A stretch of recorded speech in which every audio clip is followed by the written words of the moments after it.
Uprava za obrambo Maribor tudi letos, tako kot mnogo let poprej, organizira v sodelovanju z predstavniki Slovenske vojske promocijsko stolnico tukaj na sejmu Agra v Gornji Radgoni.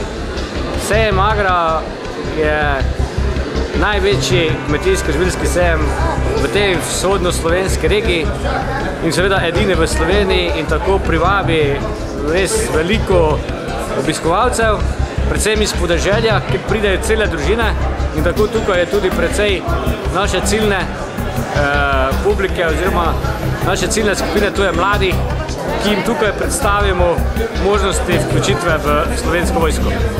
Letos se skupaj z nami predstavlja tudi, oziroma sodeluje tudi precej pripadnikov športne enote in pa pehotni polk 72. brigade, ki predstavlja vse oborožitve, katero ima svoje sestave.